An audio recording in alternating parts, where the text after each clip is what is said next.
Both fouls have been deemed flagrant, and both players are ejected. Led the UFL in rushing and took a big hit at the end. Garbers on the keeper. He slid too early. He had the first down. I hate that I have to do this, but today I'm going to show you the legit worst single play I've ever seen in a football game. Welcome to That's Good Sports. I'm Brandon Perna, and Father's Day was also UFL Championship Day, and I'd like to congratulate the Birmingham Stallions for becoming fathers as well on Sunday. Happy Father's Day! Happy Father's Day to all the fathers out there! As they absolutely annihilated the San Antonio Brahmas 25-0 in the championship game. 25-0, as in a shutout in the biggest game of the year. If the Brahmas were in charge of protecting the Alamo, we would not remember it, because they would have given it over to the Mexicans as soon as they saw them coming, led by Commander Chase Garbers. Probably why Adrian Martinez easily earned MVP honors with less than 100 passing yards. I was forced to watch one of my coaching heroes, Wade Phillips, go down in flames. Brahmas QB Chase Garbers executed the saddest play I have ever seen in a football game, and in addition to the winners and losers, or worst whatever, of the championship, I'll discuss why this game was rough for the league as a whole.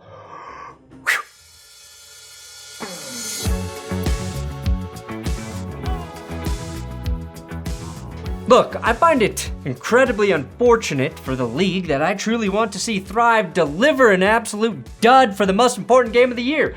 While television ratings remained on par with the previous spring leagues through the course of the regular season, we did not see a big uptick or increase in viewership with the merger of the USFL and XFL, and I feel like the interest in the social sphere for the league kind of dwindled as well. Now, maybe that's because I missed weeks 4 through 10, but the first 3 weeks showcased really competitive matchups. The games were entertaining and close. Whatever the Brahmas did on Sunday was the opposite of entertaining. Now, that can happen in the NFL as well, in the playoffs or a Super Bowl, but for a league trying to just survive every year, this is tough. The championship game is an opportunity to suck in new fans and make them stick. It was broadcast on Fox, and I don't think anyone who doesn't know much about the UFL is going to come back next season if this was the only game they witnessed. The first quarter of this affair was scoreless. So that doesn't really qualify as an affair, right, guys? Right? That happens. Two talented teams in the big game shake off the nerves as the defense kind of runs shit early.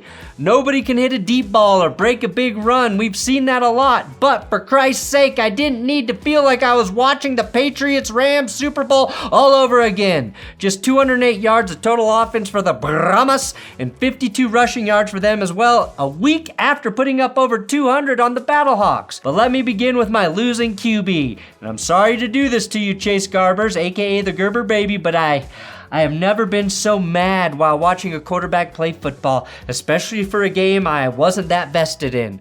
During the stalemate in the first quarter, Garbers committed his first sin.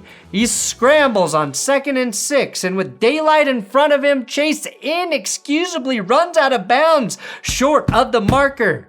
He doesn't extend the ball, doesn't step ahead a half foot, and is rightfully marked short. When I saw that live, I was like, that's weird. Did he just misread where he was? Not the worst play, but it was odd.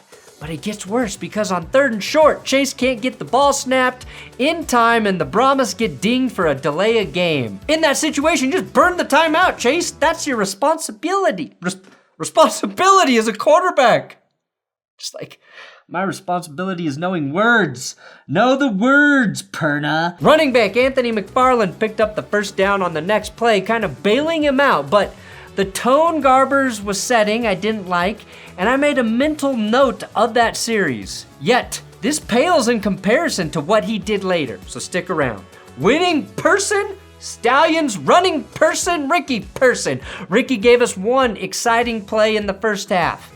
And for this run alone, I think he should have won MVP. Birmingham may have been able to put up some points earlier in the game, but they fumbled the ball away. It was back-to-back great runs by Ricky Person that finally gave us some GD points. 29 minutes and 19 seconds into the game.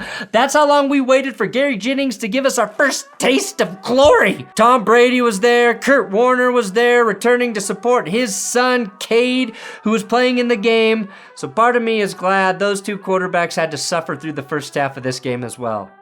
Knowing those guys who could throw touchdowns in their sleep, having to watch this must have really driven them crazy. Not only does Underdog Fantasy sponsor the UFL, they sponsor me, Brandon Perna. I've got a link in the description. My promo code, That's Good. If you sign up with the link or my code, I get credit for that. If we get 10,000 people to sign up this year, Underdog will pay me $1 million.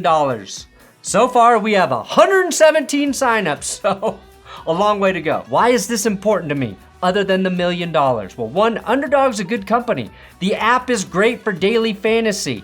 The way they work with their creators, it's the best. If we hit this goal, it's not just about one big payday for me, all right? It sets me up for the next several years here. And it brings me a security I've never had as a YouTube football idiot. It allows me to also pay the people who help make this fucking channel run. Pay them more, I already pay them. Will Keys, who helps me write every episode you see. Johnny Barks, who helps edit a lot of the episodes. I can pay them more money. I can put money away for my child for college. This contributes to a whole ecosystem. Again, only sign up and play Underdog if you have the cash. If you want to play daily fantasy, I don't want anybody doing this that doesn't want to. So yeah, this is a big deal and I'm gonna be going at it hard, but I can't do it without your help. So let's see if we can fucking do it, because then we can ride our ticket forever here on this channel and we can do whatever the hell we want. But I can't do it without your help.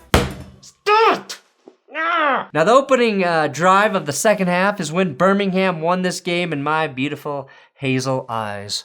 Look how pretty my eyes are. Receiver Amari Rogers picked up a first down on an end around. Ricky Person ripped another demoralizing run. And in the red zone, Adrian Martinez put his legs to work rushing for his first score of the game. A great designed run for the Stallions. And then Jordan Thomas comes up clutch with a one-handed grab on this off-target throw for the two-point play. Converting both of their two-pointers, the Stallions were up 16-0. Losing turnover, Birmingham had already asserted their dominance. It felt like the Brahmas were reeling, and shit went from bad to real bad. One play later when Jontre Kirkland had the ball stripped on this bubble screen. That was the 10th pass on 11 straight snaps for the Brahmas. They got away from running the ball, which is what propelled them to victory over the Stallions in the regular season. A handful of plays later, quarterback Adrian Martinez solidified his MVP trophy with his second rushing touchdown of the day, although this one being just a QB sneak. Credit him though for not needing his tush to be pushed. Losing award? The MVP award. Now I love Adrian Martinez's game. I do. He earned league MVP honors for his regular season performance, and his first touchdown run was impressive. So a passing TD and 2 rushing TDs for Martinez. That's nice on the stat sheet.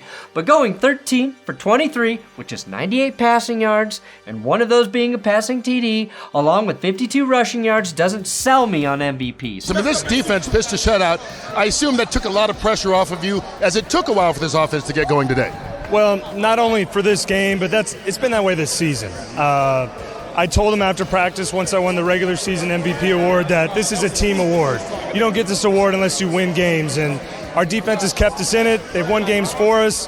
Our skill guys have stepped up, and today we ran the ball really well. And so we found different ways to win the game throughout the year. And so I'm thankful to be standing here, but I think it's a product of this team. Stallions running back Ricky Person had a more important role, 102 yards on 13 carries. He would be the better choice for an offensive player winning MVP. He was the only 100-yard performer in this game and had the longest play of the game with that 44-yard scamper. And when I say this game was one of the worst ever, that's something that sticks out. Person's 44-yard run wasn't just the longest play of the game, it was the only play over 20 yards for the Stallions. CJ Marable had the second second longest run of any player in the game with a 14-yarder, and only KD Cannon, whom I'm assuming is one of Nick Cannon's 30 children with those insured testicles, had to play total more than 20 yards with a 23-yard reception for San Antonio. Call me crazy though, and a lot of you already do, so actually don't. But in a game where a defense allowed zero points, shouldn't we look to a defender for MVP? It's not sexy, but I would have maybe voted for outside linebacker Kayava Tazino, who I definitely know. Kayava Tazino, who forced 2 fumbles and led the team with 9 tackles. I get it, no pick six, no multi-interception dude, but I think he earned it. Kirkland caught it. It was stripped by Kayava Tazino. Winning for a lack of discipline? Technically, both teams. Great job. 12 men on the field for the Brahmas during a field goal attempt. Stallions tight end Chase Sternberger got into it not once, but twice until he got himself and... After the play, personal foul, unnecessary roughness, number 12 of the offense. Personal foul, unnecessary roughness, number 1 of the defense. Both fouls have been deemed flagrant, and both players are ejected.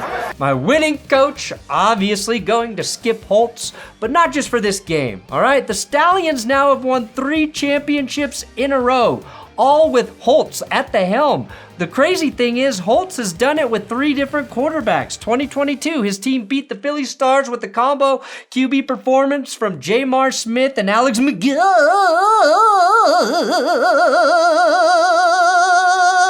2023, it was all Alex McGill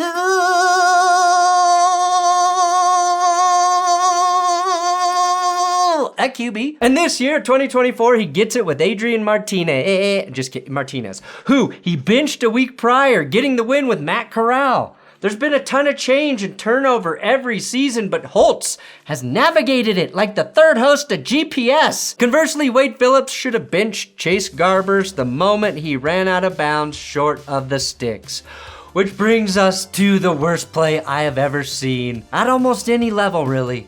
The kind of play that confuses the viewers, confuses the announcers, and visibly pisses off your own teammates in terms of effort.